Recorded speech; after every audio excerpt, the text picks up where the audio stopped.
Saan ba ang punta? Today, Wow, ang bango! may bagong lasa pa rin sa Hello po, magandang araw po. Ang bango-bango niyo po. Ay, ang bango-bango po ng kainan niyo. Saan po ba tayo pwedeng makatikim ng masarap yung manok? Dito. Dito, dito, ay, dito. Ay! Wow, isang buong manok! Nanay Evangeline, upo po tayo. Parang lugar ko to Okay. Marami pa kasi akong pupuntahang kainan dito sa Iloilo.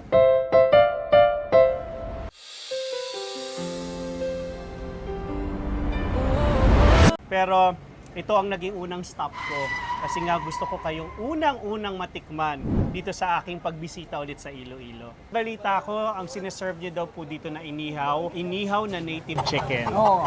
Ba? Bakit po naisipan yung native chicken? Alam ko kasi na medyo may kahirapan tong lutuin dahil di ba po medyo matigas yung karne. Bakit niyo po naisip na native chicken ang ibenta? Kasi ang native chicken ay masarap. Apo, sure na Oo, sure. oo. Tapos maraming nasasarapan. Syempre, kaya paulit-ulit ko Oo, yung binibenta to.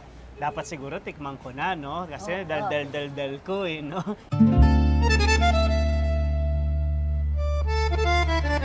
Ilang taon na po ang Rawits? Matagal na. 2003. 22 years? Aba! Tikman ko na po. Excited ako. Sa bawat subo, may mundong bago. Sa bawat timpla, may kwentong totoo. Tama po kayo. Iba ang lasa ng native chicken.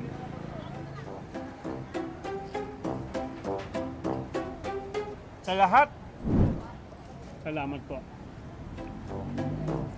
Sa lahat ng kinainan ko, inasal po ito eh, di ba? Oo. Una sa lahat, favorite ko ang inasal. Wala pa po ako nakakainan na native chicken ang sineserve nila na inasal. Sa Manila po, madami ng inasal eh. Oo. Kaya dito, nung narinig ko na native chicken ang sineserve nyo, sabi ko, kailangan kong matikman.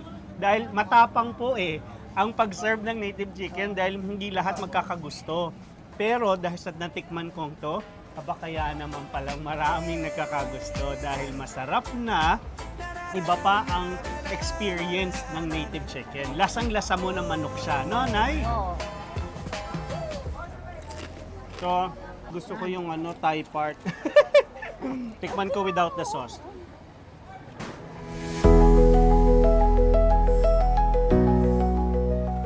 Kahit walang sarsa, ang sarap. Lasang-lasa mo yung manok. Sa bawat subo, may mundong bago. Sa bawat timpla, may kwentong Ang sarap, Nay. Mapapakanin talaga. mo. Damhin mo, lasa ng Pinoy, ang dala ng puso. Para mapaparami yung kain ni Marvin ah. Ito, balon-balunan. Balon-balunan. Ay, titikman natin ito. Kailangan natin ito matikman. Wala mo ng sarsa.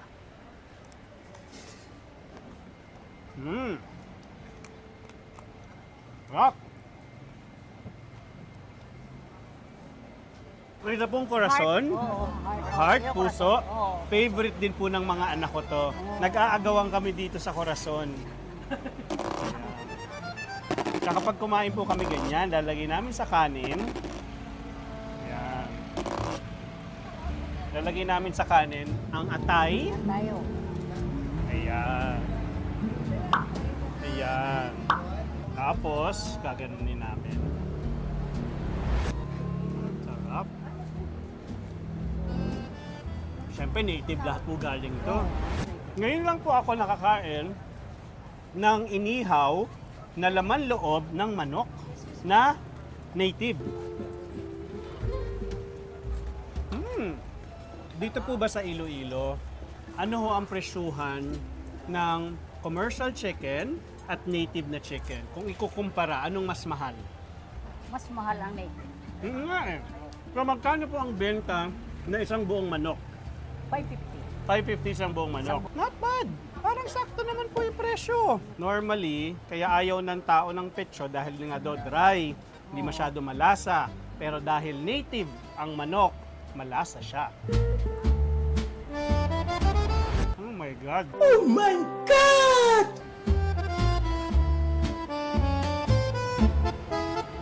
niyo po ba kung sabayang kumain? Kaya gusto sabihin nanay, is parang sa'yo, kulang pa yung kinakain mo eh.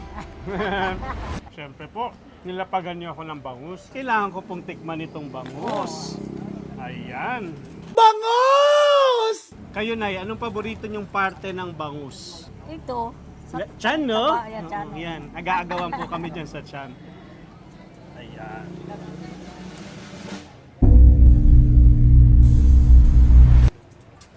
Kayo po ba ang nagtitimpla ng inasal ninyo? Oo. Kayo po! Meron po ba kayong secret na pwedeng i-share or hindi ko i-share ang secret namin? Hindi ko isya. Ay! Naiintindihan ko po. Nanay, kahit walang sarsa, masarap din yung bangus.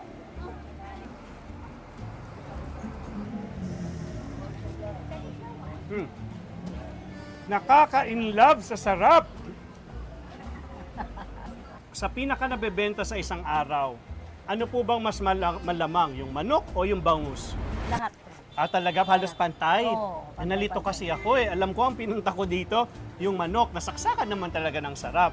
Pero nung natikman ko yung bangus, nakaka-inlove din siya. Diyan niyo po ba nabighani ang inyong mister sa sarap niyong pagtitimpla ng inasal? Oo. Talaga? Naku, deadly pala tong recipe ninyo, nanay. Kung gusto nyo matikman ang Rawits Litson, chicken Litson ni Rawits, magdating lang kamo dito sa Iloilo. Sige po, mag-plug lang po kayo, kakain lang po ako. Maraming salamat. Sana'y lagi po kayo at mas maging successful pa po kayo sa inyong negosyo. Yeah, yeah, yeah. Yeah. Saan ba nagsimula ang salitang molo? Molo Church? Molo Mansion? O Pansit Molo? Yeah, yo. Saan ba ang bunda today? May bagong Let's explore City of Love, Iloilo! tanawin ng buhay, ang kwento ng pagkain. Dito nagsisimula. Sa bawat subo, may mundong bago. Sa bawat timpla, may kwentong totoo. Yeah. Tikman mo, damhin mo, lasa ng Bisitahin natin ang isang lugar na sobrang iconic sa Iloilo, ang Molo Church. Dito, kakaiba ang vibe kasi sa loob, puro statues ng female saints lang ang makikita. Isang feature na hindi mo basta nakikita sa ibang simbahan dito sa bansa. Kaya nabansagan naman na The Feminist Church. It features 16 life-sized images of women saints like Saint Anne, its patron, Saint Margaret, Saint Lucy, and Saint Teresa, making it a unique Gothic structure and historic landmark. At dahil naglakad-lakad ako, na-realize ko na gutom na naman pala ako.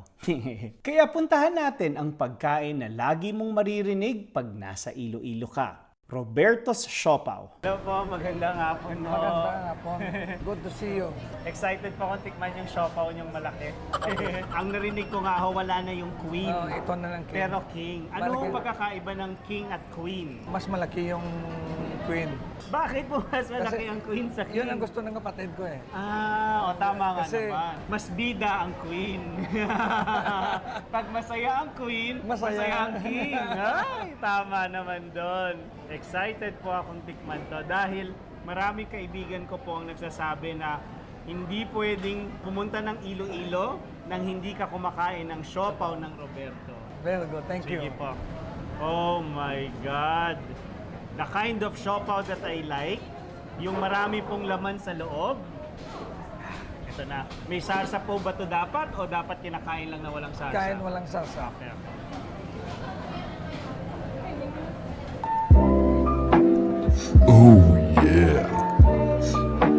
Actually, tinapay pa lang, panalo na. Thank you. Halatang hindi tinipid yung mga laman. Nakikita niyo yan? Hanggang kasaluk-salukan ng siopaw, may laman.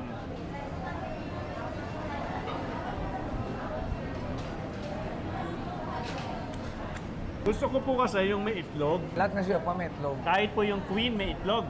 Mas malaki yung... Mas malaki yung itlog ng queen. Ay! Grabe, oh.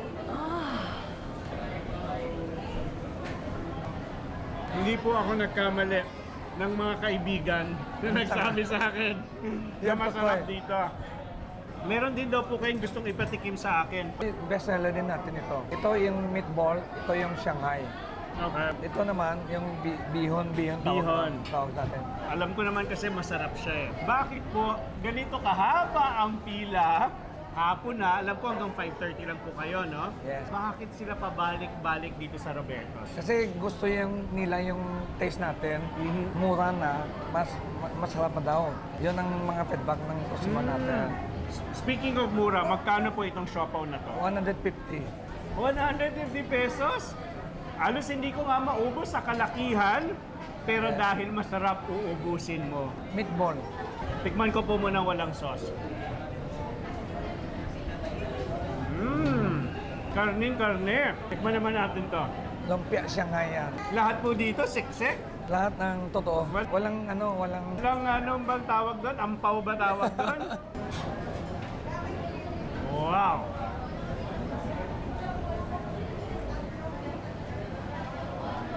good.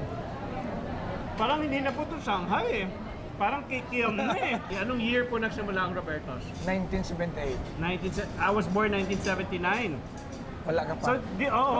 Wala ka pa. So this is a 47-year-old Yes, restaurant. yes. How do you maintain the quality? Kasi alam ko po, sa restaurant o sa kainan, madaling magpasarap ng pagkain eh. Pero making it delicious, every product, every customer, that's the hardest thing to do. Yung ginawa namin, yung father ko siya nag-start ito. Tapos ako nagtulong ko sa kanya. Pama-maintain yung quality. Now, pinasa ko sa anak ko. Third generation na siya. Siya nag-maintain din. That's why it's all about quality.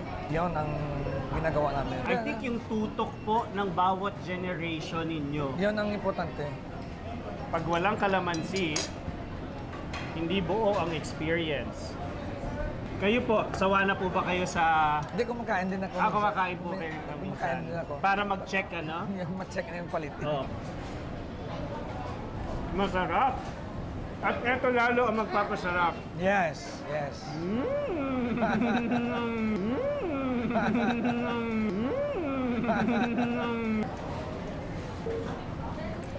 Sorry po ah.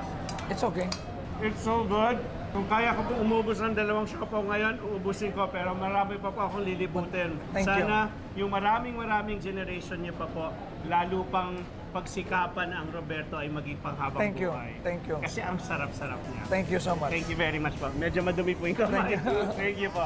Pagkatapos nun, pasalubong. Tignan natin ano ang mabibili natin sa Panaderia de Molo. Tao po, pabili. Hello. Hello, good afternoon ho. Yes, what can I do for you? Gusto ko po sanang matikman kung yung pinag-uusapan dito ng mga bestsellers niyo. Well, actually, yung bestseller namin is galletas. It's in Spanish, cracker. Ayan. Gawa po saan ang galletas? Well, it's flour, eggs, lard. We still use lard. Parang napakasarap nito sa kape o tsokolate. Yeah. Ano pa po ba ang binibili We dito have ng mga tao? hojaldres. This is hojaldres. Kailan po nagsimula ang Panaderia de Molo? Started sometime 1872. We are actually we are as old as the Molo Church. Yeah. How did Panaderia de Molo started? Molo Church was built. The Spaniards, yung mga Mason, they used egg whites to cement the slabs of stones. They didn't have use for the egg yolks. So the Spaniards taught the women to bake. Marami sila. Pero amongst these women, siguro yung sa amin lang ang medyo tumagal. Yeah, so from then on, ngayon kami na, 4th generation na. Yes. Ito po, I'm in search kasi kung ano ang ibig sabihin ng molo or kung saan nagsimula ang salitang molo. Meron po ba kayong masishare sa amin any factor, anything that you know na baka sakaling doon nagsimula ang salitang molo? When you say molo here, it means molo, the place. It means modo, the pansit molo. So baka po sa sinakwento niyo sa akin na ang salitang molo ay dahil dito sa lugar na pinanggalingan ng molo. It is molo. May dalawa po kasing nabanggit sa amin na ang molo daw po is either galing din siya sa salitang ang molo ay port dahil ang Iloilo ay Pwede. port Ang pangalawa naman daw po, dahil ang mga Chinese daw po dati, hindi Yes. mabanggit ang moro na Pwede. salita, kaya molo. Pwede. Possible. Yeah, yes. Maraming salamat po sa kwento pa rin na Yes. i-share niyo sa amin at sa mga napakasarap na biscuits that Yeah, I've okay. shared. At hindi pa dito nagtatapos ang food trip natin dahil Iloilo is the city of love at ramdam mo yan sa mga pagkain at kwento ng mga lugar na pupuntahan pa natin. Sa part 2, pupunta tayo sa Tatoy's, kung saan sinasabi ng mga locals na super fresh talaga ang mga seafood. Kami na Balay, parang inimbitahan ka lang kumain sa bahay. Madaming kwento, masarap na tsokolate at mga kakanin. Happy endings! Quick stop para sa mga kakaibang Pinoy flavors. May special cooking session din sa Marriott. Konting behind the scenes in the kitchen. At ang Decos, isang lugar na binabalik-balikan ng iba dahil sa kanilang iconic at original na batchoy. Iloilo, chill, masarap at punong-puno ng love sa bawat lugar.